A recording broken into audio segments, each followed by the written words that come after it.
No hay un Dios del Antiguo Testamento y un Dios del Nuevo Testamento.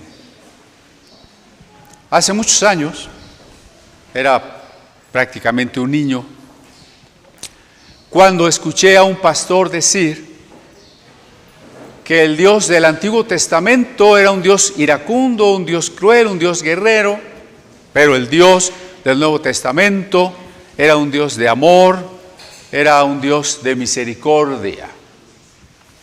¿Qué conclusión sacaríamos de tales afirmaciones? Pues que hay dos dioses, uno del Antiguo Testamento y uno del Nuevo Testamento. Esa era una doctrina, en realidad, de otra religión que se llamó el gnosticismo. Se escribe con GN al principio, el gnosticismo. Y hay un evangelio apócrifo que fundamentalmente dice esto, se llama Evangelio de Judas. Yo no creo que usted quiera plegarse al Evangelio de Judas, ¿verdad? No hay un Dios del Antiguo y un Dios del Nuevo, porque el Dios que la Biblia nos revela, el Dios que hemos conocido, es eterno e inmutable. Entonces no puede haber dos, ni tampoco este único cambió, antes era de una manera y ahora es de otra. Nada de eso es posible. En el Antiguo Testamento, por supuesto, vemos su amor.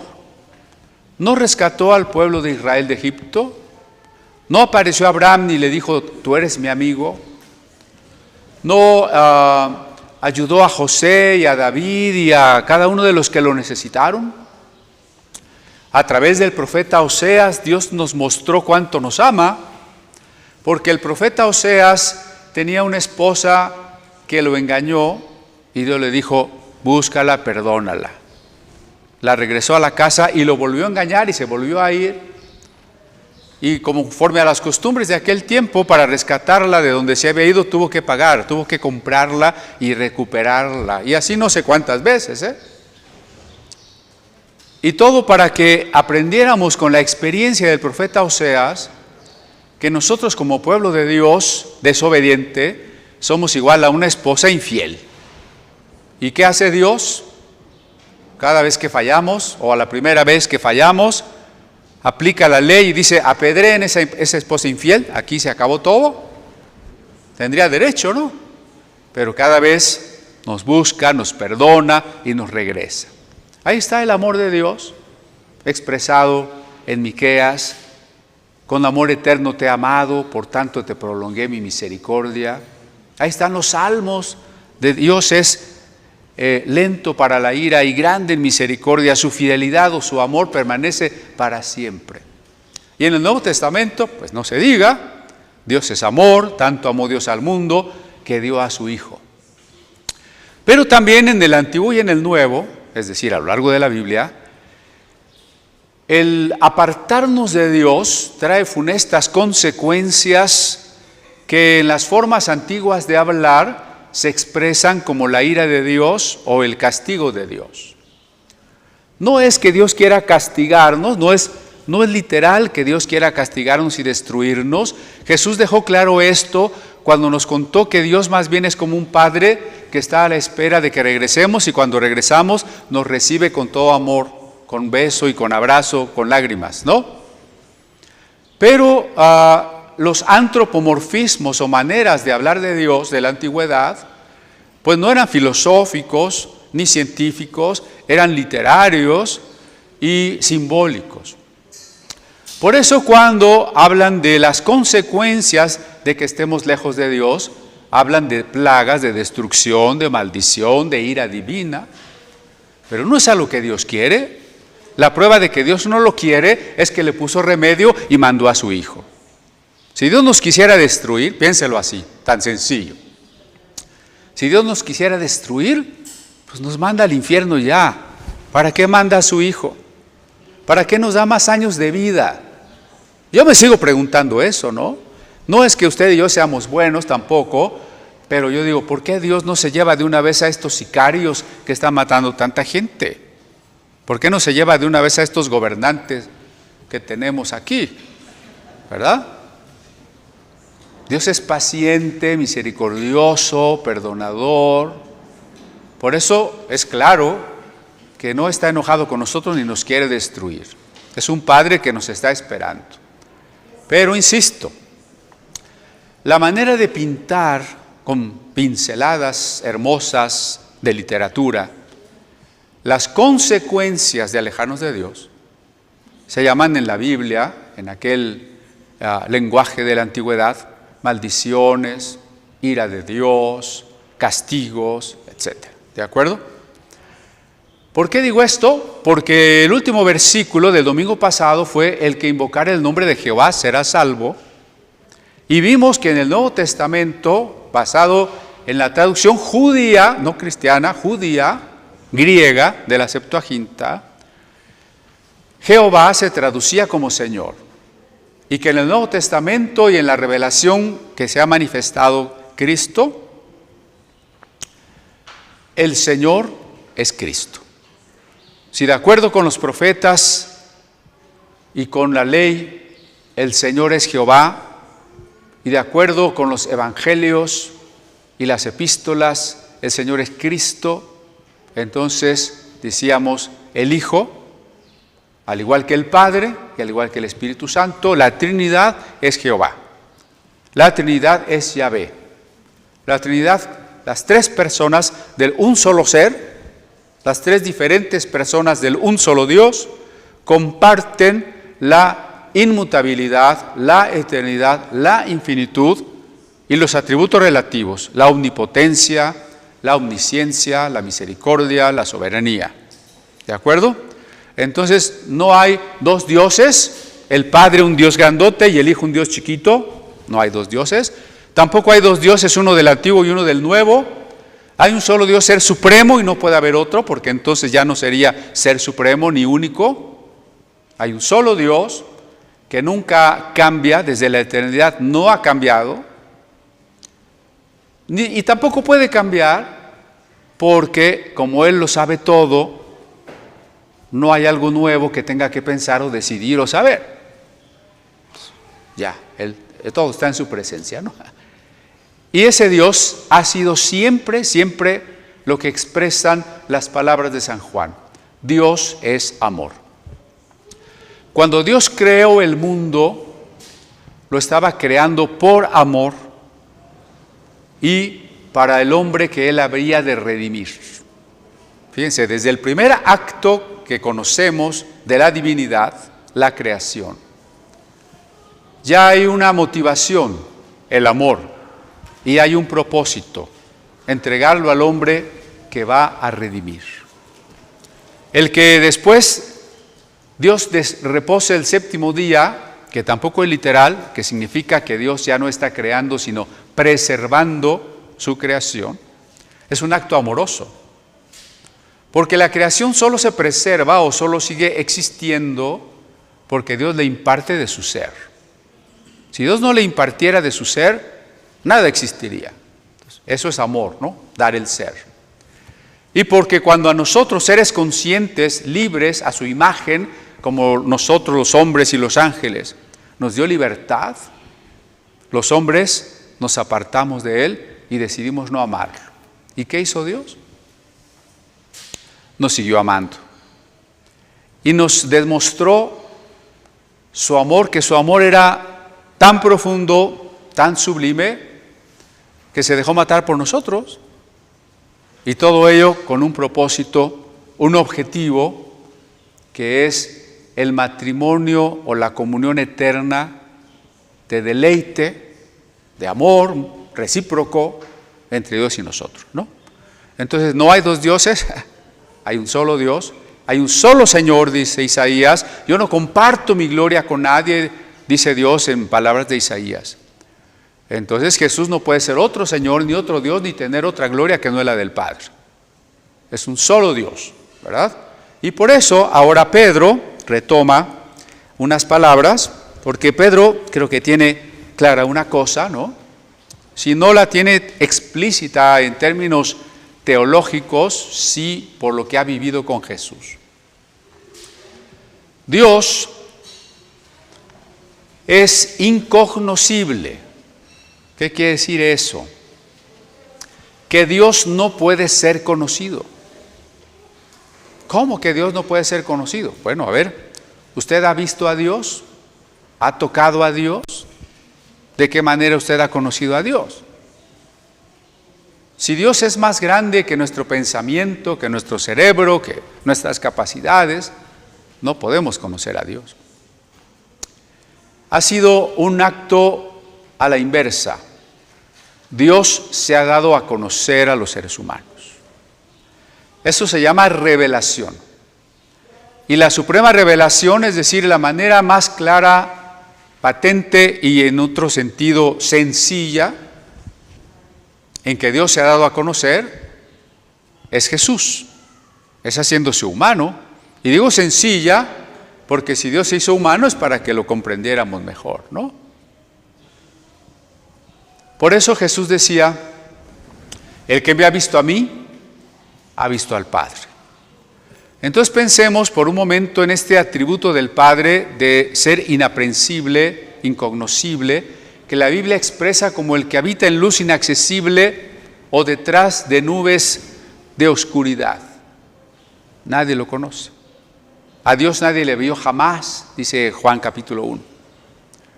En contraste con ello, sí conocemos a Dios, pero porque Dios actuó para darse a conocer, y esa manera más clara e importante es Jesús. No olviden nunca estas palabras: el que me ha visto a mí, ha visto al Padre. Eso no lo pudo decir Moisés, ni siquiera cuando bajó del Sinaí con el rostro resplandeciente. Esas palabras no las pudo decir ningún profeta, ningún patriarca, ningún sacerdote, ningún sabio. Ni siquiera de la ley. El que ha visto la ley conoce al Padre. ¿No? Solo el que Jesús pudo decir estas palabras: el que me ha visto a mí, ha visto al Padre.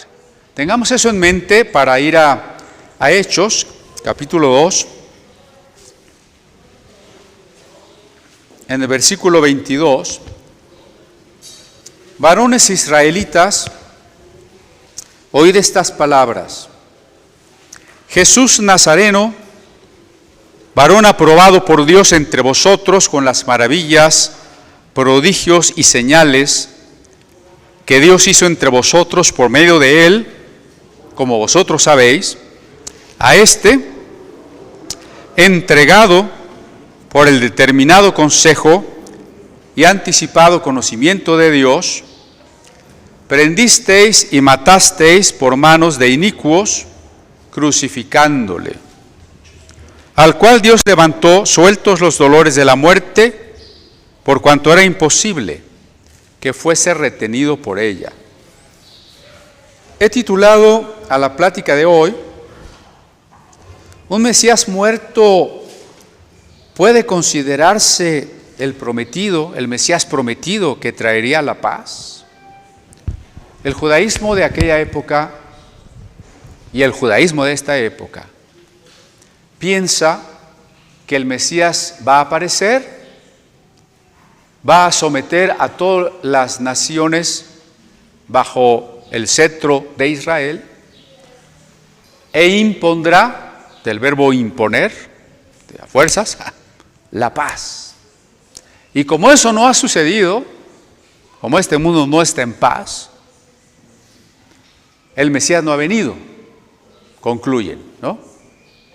Por eso la pregunta: si se esperaba que el Mesías fuera un rey, que se sentara en el trono eterno que Dios había prometido a David, ¿cómo podemos hablar o cómo podemos creer en un Mesías muerto? En un Mesías asesinado. Esa es la pregunta, ¿no? Entonces, después de que Pedro ha citado al profeta Joel, el que invocare el nombre de Jehová, el que invocare el nombre del Señor, el que invocare el nombre de Jesús, será salvo. De esta dimensión de la naturaleza divina de Jesús, pasa a hablar de la naturaleza humana de Jesús. Vamos a ir viendo las frases, ¿no? Primero, Varones israelitas. Me detengo ahí porque algunas Biblias han cambiado la traducción. Ponen pueblo de Israel. Otros solo ponen israelitas. Y no dudo que la versión políticamente correcta ponga varones israelitas y varonas israelitas. O varones israelitos y varonas israelitas. No hay que traducir lo que no dice. Aquí no dice pueblo, dice varones. En griego, varones. Andrés se dice en griego, ¿no? El vocativo plural. Andrés, varones, no hay duda. Ni siquiera dice antropos, sería seres humanos. Dice andres, o sea, hombres, varones, eso dice. ¿Por qué la Biblia le habla a los varones? Creo que es bueno meditar un poco en ello, en el tipo de época que nos tocó vivir, ¿no? Bueno, la primera razón es inmediata, es histórica. Los varones judíos estaban obligados a peregrinar a las grandes fiestas de la ciudad donde vivieran, país donde vivieran, a el templo de Jerusalén. Y la mayoría seguramente no llevaba a toda la familia, lo cual era bastante difícil en una peregrinación que podía durar semanas, ¿no? Entonces, de manera natural, la mayor parte de los reunidos para la fiesta del Pentecostés son peregrinos, varones, que han venido de muchos lugares. Así que la primera razón por la que dice varones es porque ahí hay varones. ¿De acuerdo? La segunda razón, yo la vería más de largo plazo o de mayor alcance, es que todos los seres humanos tenemos la misma dignidad, pero diferentes tareas, ¿sí?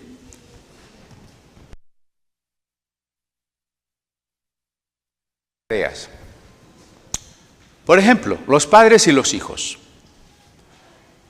Los hijos de ustedes, los que tengan hijos pequeños, sus hijos pequeños, ¿también son seres humanos? ¿O casi? Son seres humanos, ¿no? Son a imagen de Dios. ¿Son dignos? Entonces, ¿ustedes por qué los mandan? ¿Por qué no mejor sus hijos los mandan a ustedes? ¿Ven el absurdo? O sea, teniendo la misma dignidad todos, tenemos funciones diferentes. Los papás y los hijos tenemos la misma dignidad, pero los papás tienen la tarea de proteger a los hijos, ¿no? A ver, este es examen. ¿Cómo se llama la tarea de proteger a los hijos? Autoridad, autoridad. Nunca hay que malentender la palabra autoridad, porque eso de que yo me tengo que sujetar nomás porque me tengo que sujetar, gracias, suena bastante feo, ¿no? ¿Verdad? Si entendemos qué es la autoridad, pues es diferente. Autoridad es la tarea que tengo de proteger. Porque si mi hijo de 3 años o de 4 años tiene la misma autoridad que yo o más, y él me puede mandar a mí porque él también es ser humano y él también es digno y también tiene derechos y derechos de los niños. De acuerdo con la experiencia, el desarrollo mental, psicomotriz de ese niño, ¿van a funcionar las cosas? ¿Verdad que no? Tenemos diferentes tareas. En la familia, no solo los padres y los hijos tienen diferentes tareas, los hombres y las mujeres también. Nuestro abanico de diversidad sexual es hombre y mujer. Solo hay una diversidad de sexos, el masculino y el femenino, ¿no? Tan, tan. Esa es la diversidad sexual verdadera. Y el esposo y la esposa tienen tareas diferentes. Una de las tareas del hombre, de las principales tareas del hombre, vamos a decirlo de esta forma, es ser sacerdote de su familia. Ser sacerdote de su familia. Cuando estemos ante la presencia de Dios y seamos evaluados, juzgados, ¿a quién creen que Dios le demande más? ¿A los papás o a los hijos? ¿A los papás? ¿A los papás? Sí, claro, también le va a demandar a los hijos y sobre todo a los desobedientes y a los irrespetuosos. Porque si estuviéramos en las épocas del Antiguo Testamento, los tendríamos que apedrear, ¿no? Pero es mayor la responsabilidad de los papás, porque entonces no enseñaron al niño desde pequeño el amor, la obediencia y el respeto. No solo la obediencia es importante, pero no nos quedamos en la pura obediencia, porque no estamos, ¿cómo lo voy a decir? No estamos adiestrando perros, ¿no? Queremos hacer personas libres, maduras y amorosas, ¿no? Pero si no empezamos por la obediencia y la disciplina, vamos a destruir a nuestro hijo. Si nuestro hijo hace los berrinches que quiera y nosotros no hacemos nada, si nuestro hijo peca y no le estorbamos, se dice que el sacerdote Elí no estorbó a sus hijos.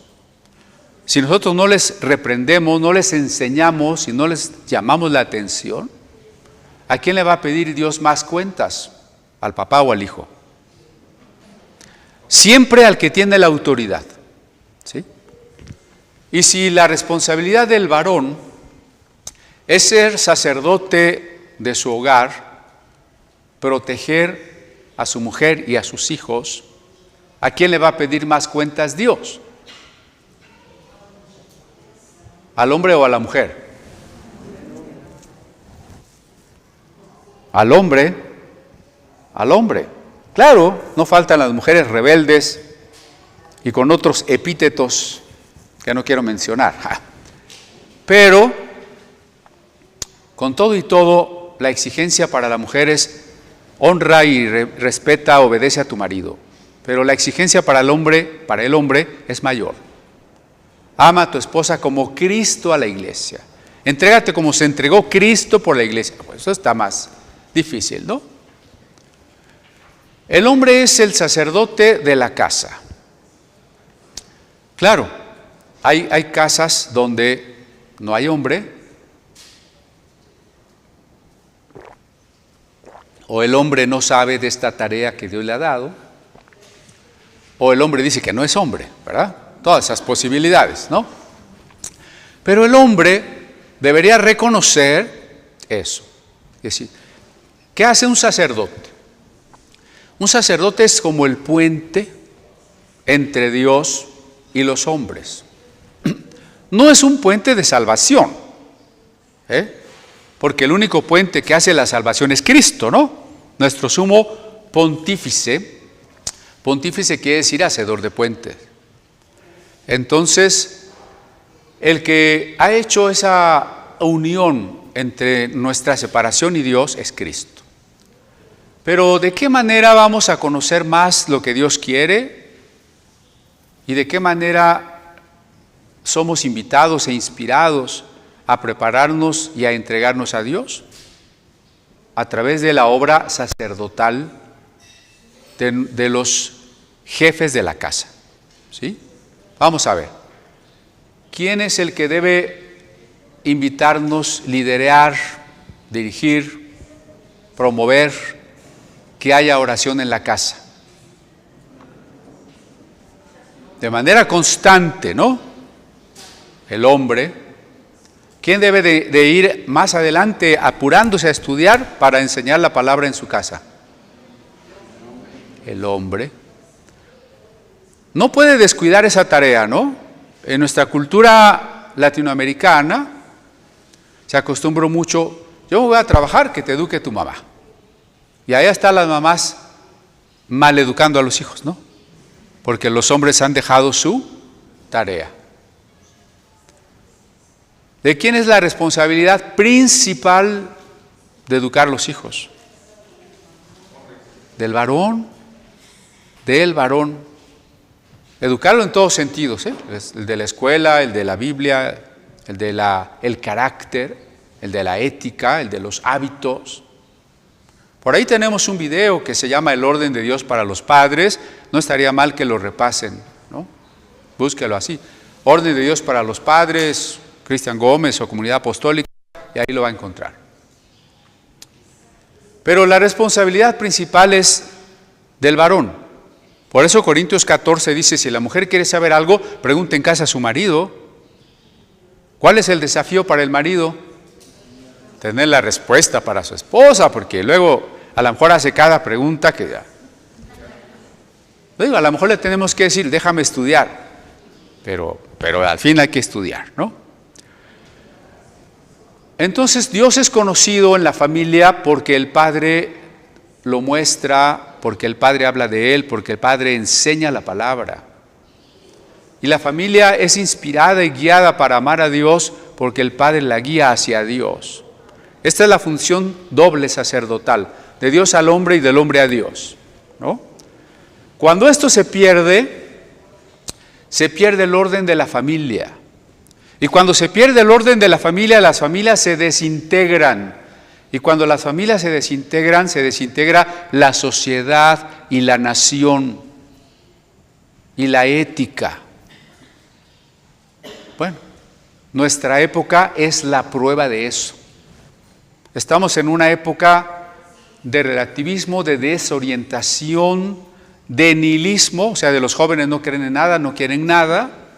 Estamos en una época donde lo que predomina es el mal justificado, ¿no? Diciendo que el mal es lo que conviene y lo que nos gusta y lo que es bueno. Pero ¿dónde empezó todo eso?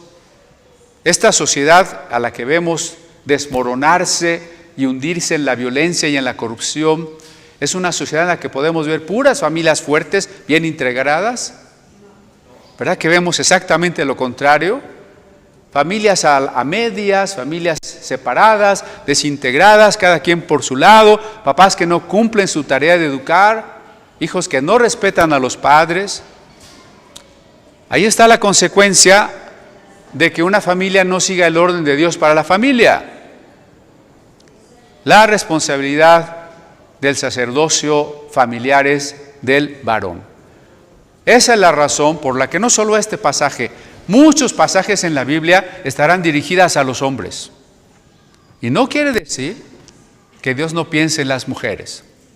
Quiere decir que Dios piensa en las mujeres y en los hijos como una familia integrada con su cabeza. Eso es lo que Dios quiere. Porque si no, mire, pongamos dos ejemplos.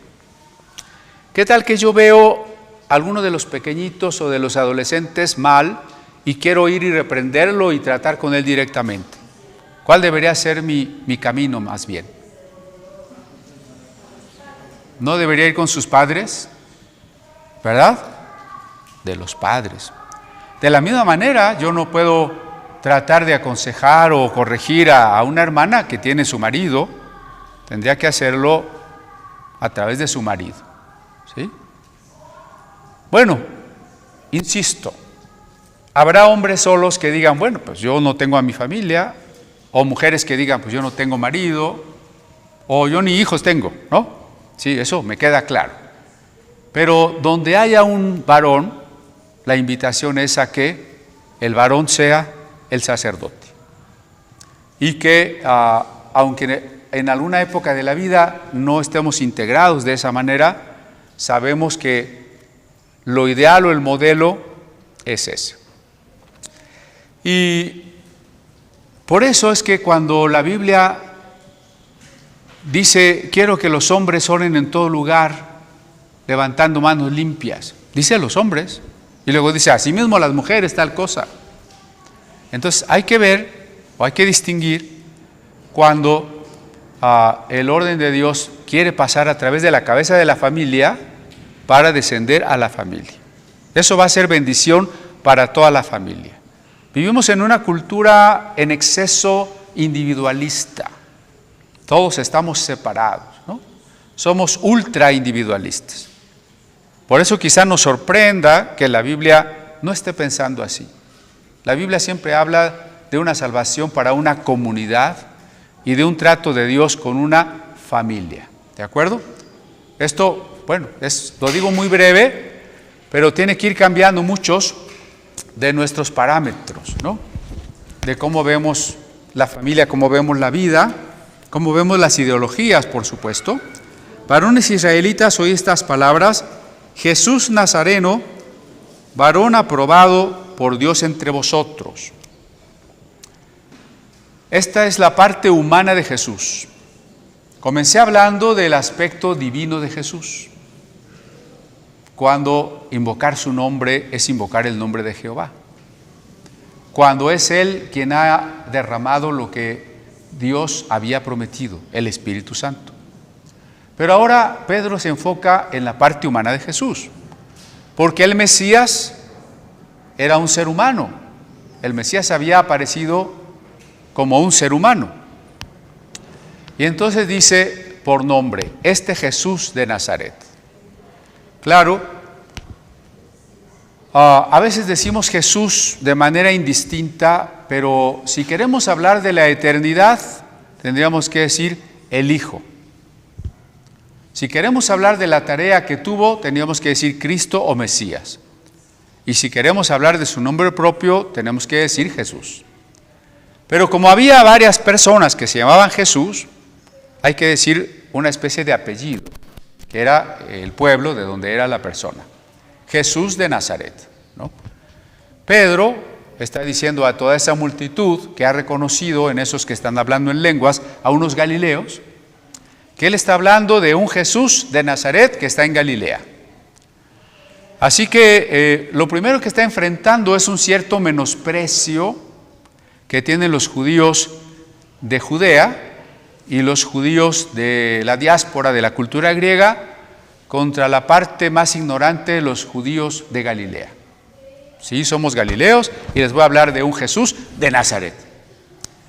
Pero una vez que pone en claro que efectivamente vienen de una parte despreciable por ellos, dice que Jesús de Nazaret fue un varón aprobado por Dios.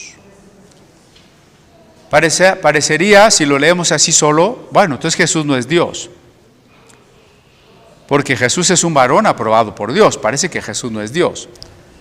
No, no es así la cosa, sino que siempre mantengamos presente las dos naturalezas de Jesús.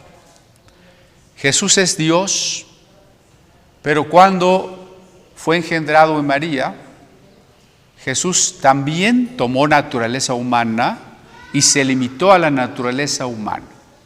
El Jesús que caminó en estas tierras de la Biblia, el Jesús que miraron algunas de estas personas que estaban allí reunidas, era el Jesús humano, o decir, la naturaleza humana de Jesús. Ellos no vieron a Jesús como Dios. Los únicos que vieron un Jesús extraordinario fueron los discípulos que subieron al monte de la transfiguración. El pueblo, la gente vio en Jesús un ser humano más, ¿no? Entonces Pedro está insistiendo en la naturaleza humana de Jesús. Pero dice que aunque vieron en él a un ser humano, fue aprobado por Dios. ¿Qué quiere decir aprobado? Que Dios mostró que le daba autoridad. Dios mostró que ese hombre tenía la autoridad de Dios, tenía el poder de Dios. ¿Cómo demostró ese hombre que verdaderamente estaba enviado por Dios y tenía la autoridad de Dios? Porque parte de la discusión cuando lo persiguieron y lo mataron es que él era un falso profeta, que no era un enviado de Dios. Esa era la opinión del partido fariseo. La excepción de Nicodemo confirma la regla, ¿no? Nicodemo llega una noche con Jesús en secreto y le dice: maestro, voy a parafrasear, maestro, a diferencia de todos mis colegas fariseos, yo creo que si vienes de Dios por las señales que haces. Eso es Nicodemo. Todos los demás fariseos, ¿qué dicen? Jesús es un falso profeta. Y peor que eso, si tú echas fuera demonios es por Belcebú que te da autoridad. Entonces, frente a la opinión que la oficialidad judía quería imponer, que Jesús había sido un falso profeta y que los milagros que llegó a hacer o eran falsos o eran por el diablo, o que estaba endemoniado al igual que un samaritano, todo eso le dijeron a Jesús, encuentra su respuesta aquí en Pedro cuando dice, varón aprobado por Dios en maravillas, señales y prodigios. El judaísmo, que ha rechazado a Jesús de Nazaret como el Mesías, sigue opinando lo mismo. Si ustedes consultan el Talmud en los pasajes que hable de Jesús, Jesús no es más que el hijo de fornicación y el falso profeta. Esto es algo que los judíos no publican porque les costó grandes persecuciones en otros siglos. Entonces, como que lo tienen calladito. Pero ahí está en el Talmud. Eso no se ha borrado, ¿no? Y si ustedes quieren platicar con un judío acerca de Jesús, nomás digan el nombre de Jesús y ya no quiere hablar, ya no quiere escuchar. ¿Sí? Pedro está diciendo que este hombre tuvo la aprobación de Dios o la prueba de que Dios le había enviado, de que era por tanto un profeta auténtico, era el Mesías esperado, porque Dios le entregó esa tarea de hacer milagros. Aquí usa 3 palabras, ¿no? Maravillas, prodigios y señales. Podríamos devanarnos los sesos. ¿Qué hay de diferencia entre el prodigio y la señal, entre la señal y la maravilla u otras traducciones? En realidad es más sencillo. Son sinónimos, pero como en algunos otros aspectos de la estilística hebrea, decir las cosas 2 veces o 3 veces implica una confirmación, una seguridad, una intensidad, ¿no? Por eso, de 3 maneras diferentes, está diciendo que de una manera que no había sucedido antes, Dios ha hecho milagros a través de Jesús. Fíjense cómo dije, ¿no que Jesús era Dios? Sí. Sin embargo dije, Dios ha hecho milagros a través de Jesús. ¿Por qué? Porque en esta tierra Jesús no está usando su naturaleza y su poder divino. Se ha limitado a su ser humano. Y como humano Jesús no hizo milagros como si tuviera superpoderes. A ver, y no estoy menospreciando a Jesús, pero lo voy a explicar porque si no parece que estoy devaluando a Jesús. Jesús no tenía superpoderes. Oye, pero Jesús era Dios, sí, pero era Dios que había dejado su gloria. Los poderes divinos no usaba. Superpoderes humanos o de semidios, no. Los héroes de las historietas tienen superpoderes, ¿no? Superman tiene superpoderes. Jesús no tenía superpoderes. Esto es importante entenderlo porque si no a veces llegamos a suponer que si Dios nos entrega un don, entonces yo ya tengo un poder. Y he escuchado personas así, ¿no? Por la autoridad que yo tengo, por el poder que Dios me ha concedido, yo declaro que ya está sano. Ah, caray, espérame. ¿No? Yo decreto y te bendigo y ato y te da no sé cuánta cosa. Y hasta en otros ámbitos, una vez les decía un pastor al estar orando por una pareja que se casaba, dice, y por el poder que Dios me ha conferido los declaro marido y mujer. Ah, caray, ¿y ese cuál poder es, no? Pero no tenemos poder. ¿Se acuerdan de Hechos 1:8? Recibiréis poder cuando haya venido el Espíritu. ¿De quién es el poder? Del Espíritu. No es mi poder, es poder del Espíritu. Y cuando Jesús se limitó a lo humano, no estaba usando superpoderes intrínsecos, porque él era un humano extraordinario. Él era un humano perfectamente humano, eso quiere decir no más humano que otros humanos.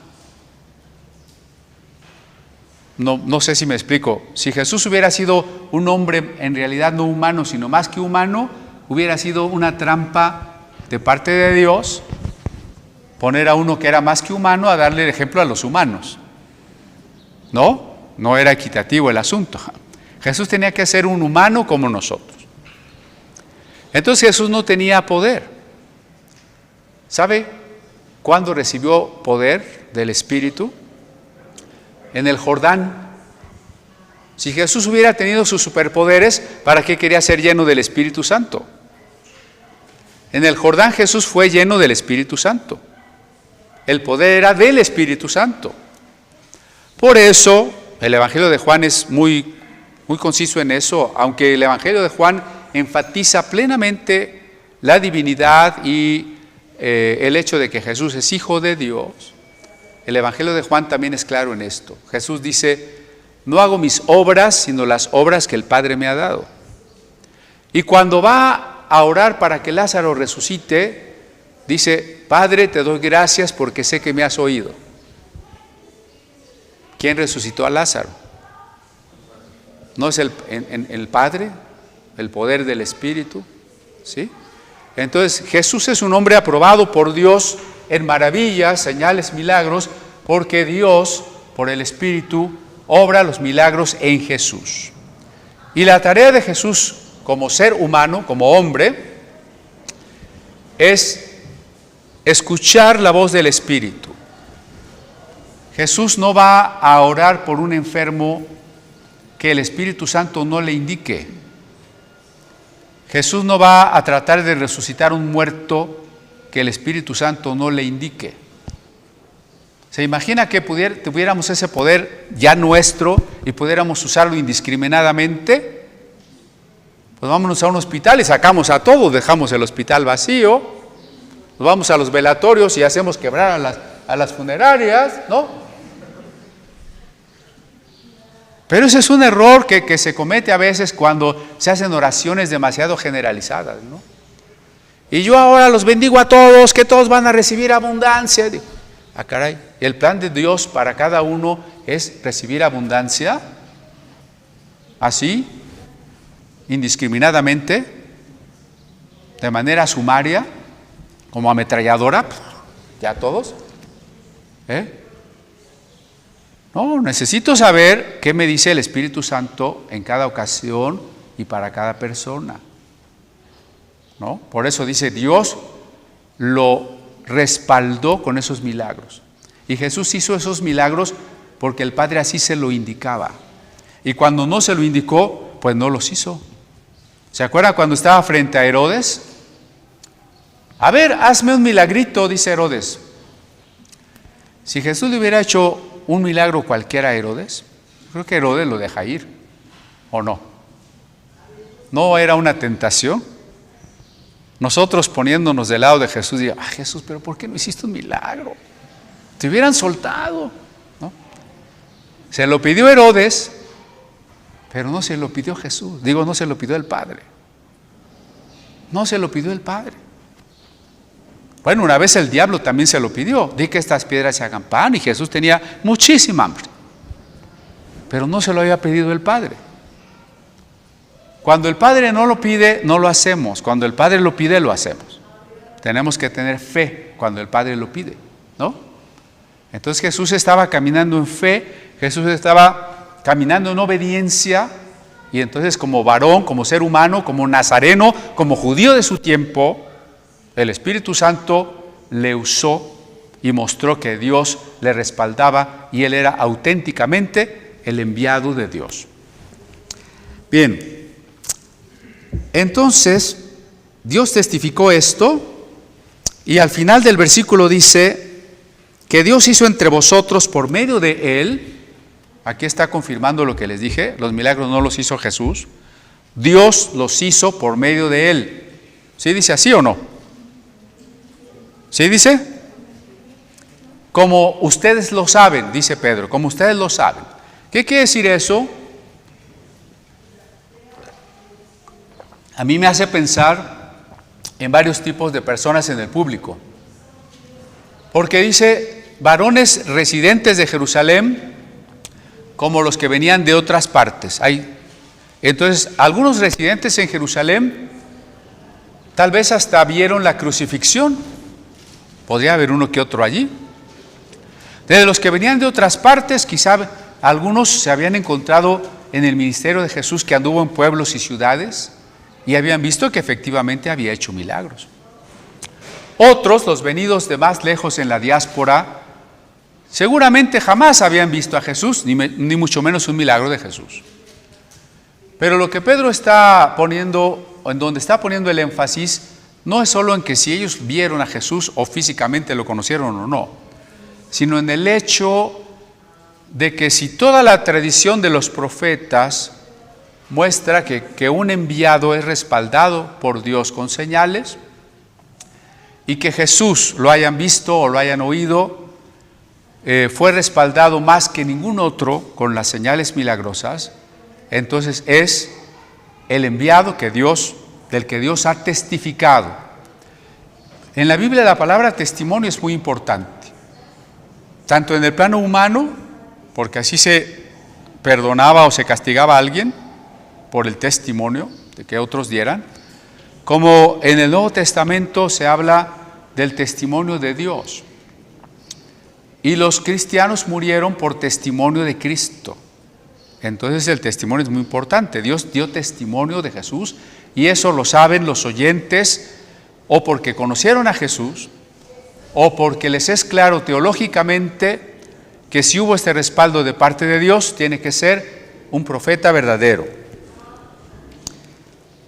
Dice el verso 23, a este, entregado por el determinado consejo y anticipado conocimiento de Dios, prendisteis y matasteis por manos de inicuos, crucificándole. Pedro tiene una multitud de 3,000, 5,000 personas, no sabemos, pero son más de 3,000, porque 3,000 se bautizaron, más los que no se hayan bautizado.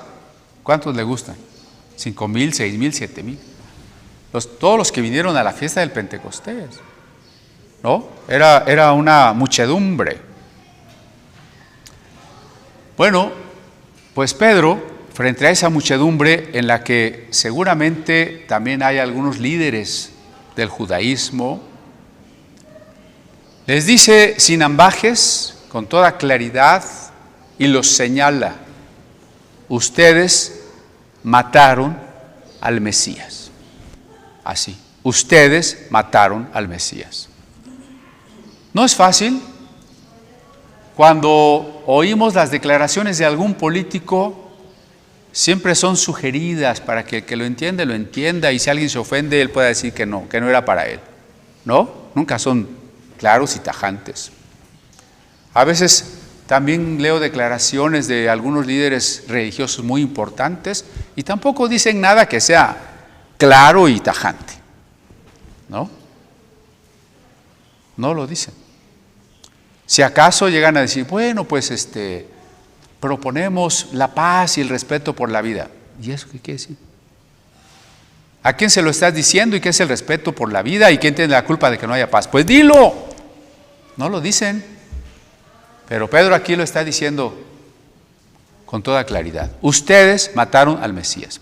¿Pueden contrastar a ese Pedro con el que estaba allá en la casa de donde iban a juzgar a Jesús, en la casa de Caifás? ¿Se acuerdan de esa otra etapa de Pedro? Está ahí pasando inadvertido. Es de noche, quizá un poquito tapado, tratando de enterarse qué va a pasar con Jesús.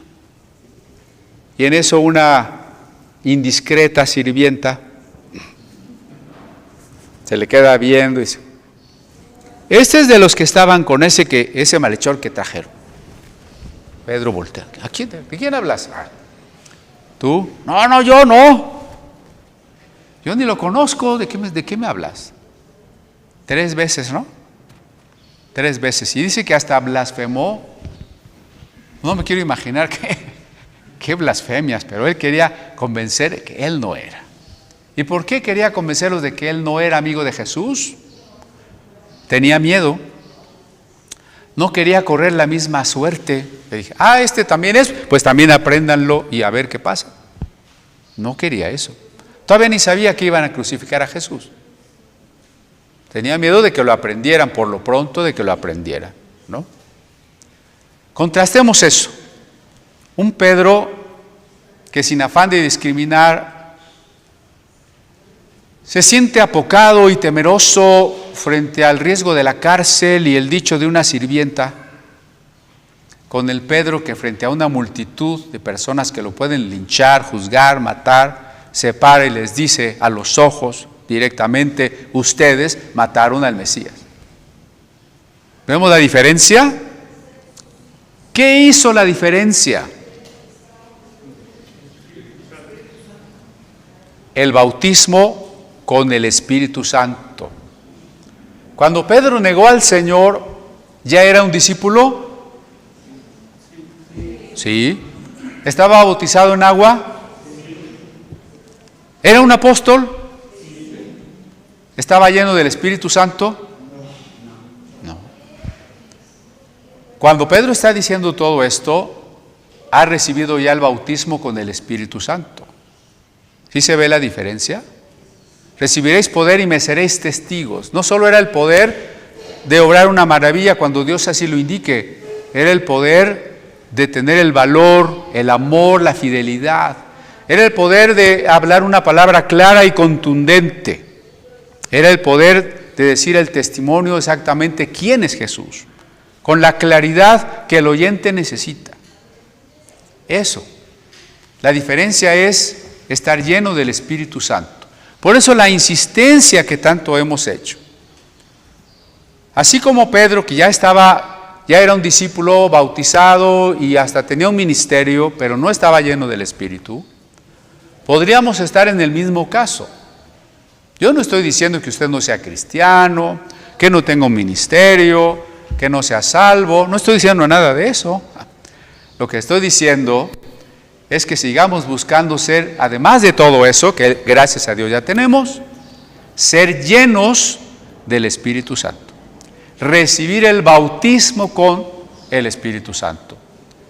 Y usted va a notar, si Dios lo permite, que los meses que nos tardemos estudiando el libro de los Hechos, estaremos hablando de eso, porque esa es la esencia del libro de los Hechos. Y cualquier estudio, cualquier predicación sobre Hechos que pase por alto el bautismo del Espíritu Santo, no está hablando de Hechos. Está hablando de las ramas de Hechos, de las últimas ramitas de Hechos, pero no de Hechos. ¿Sí? Tenemos que poner el énfasis en eso. Es la llenura, es la unción, es la plenitud, es el bautismo del Espíritu Santo, el quid de la vida de la iglesia primitiva. Es la esencia del mensaje del libro de los Hechos. Esa experiencia bendición de parte de Dios, experiencia de mi parte, es lo que hace la diferencia en mí, como la hizo en Pedro. El Pedro de antes y el Pedro de después. Levanten la mano todos los que quieran ser el Pedro de antes. ¿No? Bueno, estaban despiertos. ¿Y los del Pedro de después? No, sí están despiertos. Bueno, ok. Entonces les dice Pedro, ustedes lo entregaron en manos de los inicuos. Aquí por inicuos se entiende los que no tienen la ley, los que no son del pueblo de Dios, los romanos. Ustedes lo entregaron en manos de los romanos. Pero eso no les exime de culpa, por supuesto. No pueden decir, no, los romanos lo mataron. Porque, como dice Proverbios, tanto peca el que mata a la vaca como el que le agarra la pata. ¿No están Proverbios? En realidad, la responsabilidad por haber entregado a Jesús y por haber exigido que lo mataran, es de los judíos, no de los romanos, y claro, de los líderes judíos. Pedro se los dice con toda claridad porque es necesario que entendamos una cosa. Si Jesús murió, es porque nosotros lo matamos. Fíjense cómo digo nosotros. ¿Por qué nosotros? Porque Dios se manifestó como un ser humano para mostrarnos cuánto nos amaba y cómo era su carácter. Por eso, el que me ha visto a mí ha visto al Padre. Pero la respuesta de los seres humanos en ese momento fue rechazarlo y matarlo. Pero esa misma respuesta de esas personas de ese tiempo es la misma que hubiéramos tenido nosotros. Tenemos que entender eso, ¿no? Por eso, en un sentido restringido, no podemos culpar a un grupo. No podemos decir, los judíos mataron a Jesús. Eso trajo muchos daños a la historia del pueblo de los judíos. Fueron masacrados, quemados, corridos de sus pueblos, porque las instituciones supuestamente cristianas los señalaban como deicidas, los asesinos de Dios. Y por tanto una especie de raza del diablo, sangre sucia, contaminada, al punto de las enseñanzas del nacionalsocialismo, ¿no? No son seres humanos, son iguales a las ratas, ¿no? ¿Por qué? Porque acusamos a los judíos, pero tampoco podemos acusar a los romanos, que los romanos lo mataron.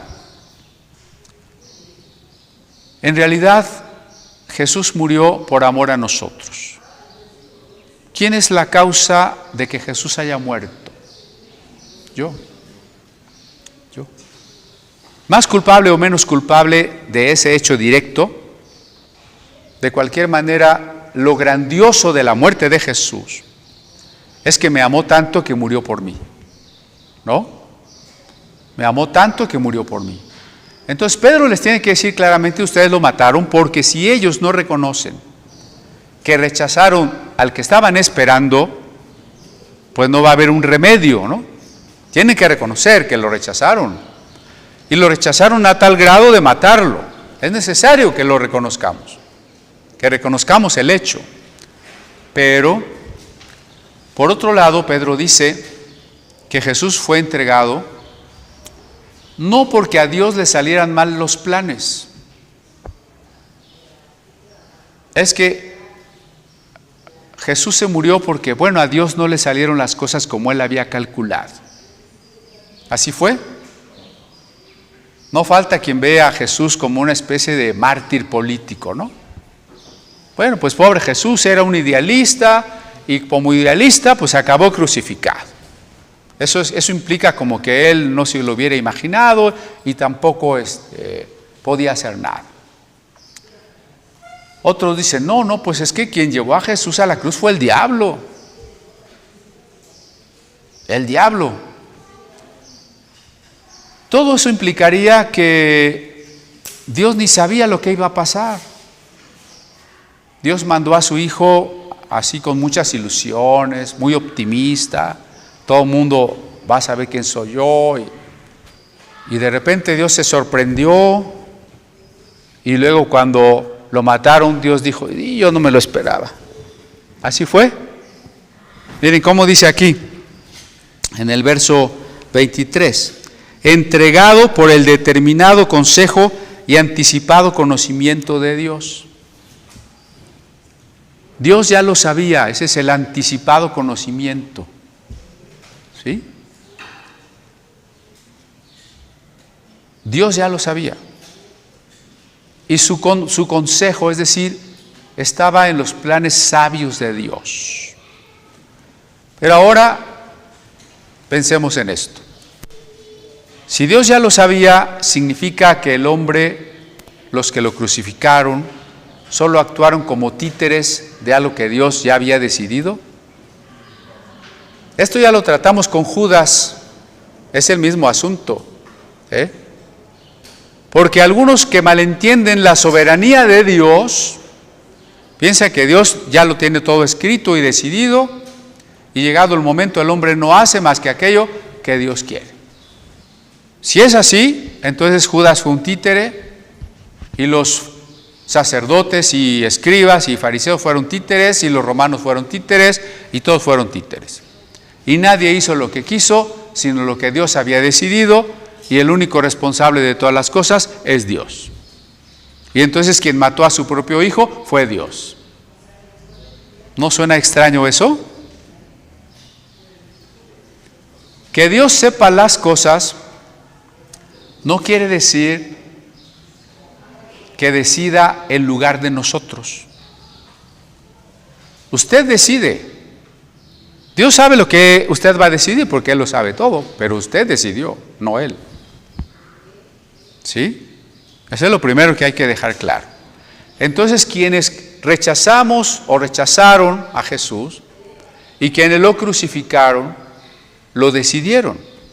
Y lo decidieron por actitudes de su corazón.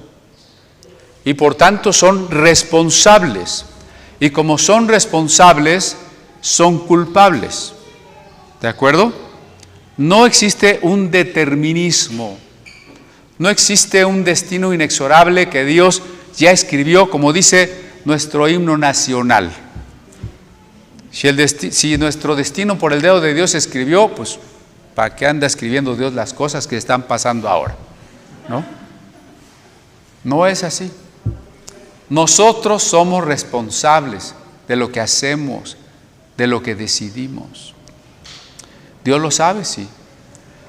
Y Dios en su amor, poder, sabiduría, a pesar de nuestros errores y pecados, nos va a ir encaminando para ver si llegamos a la meta. Sí.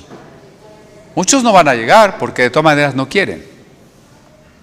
Pero no es la experiencia de usted, ahora que conoce a Cristo y recuerda su pasado, cuántas equivocaciones, errores, frentazos nos dimos. Y aún esas cosas malas y a veces hasta nuestros pecados no los usó Dios para que aprendiéramos, para que buscáramos y para que llegáramos a donde nos ha traído. Porque Dios es el Señor de la historia. Y aunque la historia se desenvuelve en una primera instancia inmediata, en las decisiones de los hombres, la política, la maldad de los ricos y los poderosos, Dios mueve la historia hacia una meta final que es su reino. Y a los hombres que tienen hambre de Él y a pesar de sus errores y su ignorancia, nos encamina a que lo conozcamos. ¿Sí? Entonces ahora, estas personas habían entregado a Cristo por motivos puros, bondadosos, teológicos. Mataron a Cristo por envidia, porque no querían arrepentirse, por celos, por amar más sus tradiciones que a Dios. Y sin embargo, la muerte de Jesús redundó en bien. Fíjense, a ver, con esto voy a cerrar, a ver si esto lo ilustra. Dios no decidió que los que mataron a Jesús lo mataran, es culpa de ellos. Tampoco Dios, simplemente porque Él quiso, dijo, bueno, yo quiero matar a mi hijo. ¿Qué clase de papá sería ese, no? Dios sabía que si mandaba a su hijo, lo mataríamos. Pero nos amaba tanto que aún así lo mandó. Como lo he dicho en otras ocasiones, es una manera de decir, te amo aunque me mates. ¿Se fija? Y entonces cuando Jesús murió y esas personas lo mataron, nadie estaba pensando en que era algo bueno y que iba a resultar en una bendición para la humanidad. Y sin embargo así resultó. ¿Por qué? Porque era la muerte de amor. Porque era la suprema prueba de amor. Y porque, como seguiremos viendo la próxima semana, este es el núcleo del Evangelio. El Dios que ha querido humillarse, negarse, despojarse, morir por nosotros, para llenarnos de amor, para enamorarnos y para que podamos amarle y así disfrutar la verdadera felicidad, la verdadera plenitud. Pero entonces un Mesías muerto no cabía en la teología judía, ni cabe ahora, a menos que entendamos que el Mesías encontraría su propósito, su eficacia en la tarea a través del amor, y que el amor, como el amor no se impone, porque si el amor se impusiera, Dios ya hubiera arreglado el mundo desde cuándo, así de fácil. El amor tiene que decidirse. Por eso Dios está invitando a los seres humanos, esperando a los seres humanos. Si Dios nos predestinara en ese sentido equivocado de que te manda la gracia para que creas y seas amoroso porque Él quiso mandarte la gracia, entonces el mundo no está compuesto porque Él no quiere. El mundo no está compuesto porque el amor no se impone, porque el amor seduce y enamora, y por tanto Dios espera que el hombre responda a este supremo acto de amor. Pues, el Mesías Jesús de Nazaret es el Mesías verdadero. No impuso la paz física, exterior, y como dije, impuso, es decir, no a fuerzas, sino que nos tiene una paz verdadera, un amor y una transformación profunda desde nuestro interior. ¿Y cómo está logrando eso? ¿Desde cuándo está logrando eso? Desde el momento en que nos amó de tal manera que se dejó matar. Desde el momento en que unos hombres responsables, y porque así lo decidieron, lo quisieron matar. Pero no era algo que escapaba al conocimiento de Dios, ni a la manera sabia en que Dios convierte todas las cosas hacia la meta última. La meta última. La historia, toda la historia y todas las cosas malas, pecados y sufrimientos, si los vemos desde la óptica de la meta última, todo está en su lugar. Todo tuvo un propósito, sin que eso implique responsabilizar a Dios de las decisiones morales de nosotros, ¿no? Bueno, vamos a orar para despedirnos, porque si no, me sigo otra hora.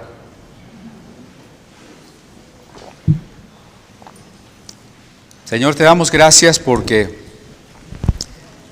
al analizar tu palabra nos has recordado que los varones tenemos una tarea muy importante con nuestros amados familiares. Ayúdanos a buscar tu rostro para que de esa manera podamos transmitir y acercarlos a ellos hacia ti. Que podamos cada día crecer en el conocimiento de Cristo, no solo del entendimiento de sus dos naturalezas y de su tarea, sino crecer sobre todo en la experiencia con Él, en conocerlo por esa participación, amistad, comunión que cada día tenemos con Él. Y que tu Espíritu Santo nos bautice y nos llene. Y a todo aquel que ha estado buscando esta bendición, Señor, háblale, respóndele. Y también danos la sabiduría cuando vamos a orar con una persona. ¿Qué quieres para esa persona? ¿Qué vamos a orar por esa persona? No indiscriminadamente, sino conforme a lo que ella necesita y que tú nos reveles. En el nombre de Cristo Jesús. Amén. Dios les guarde. Gracias, hermanos.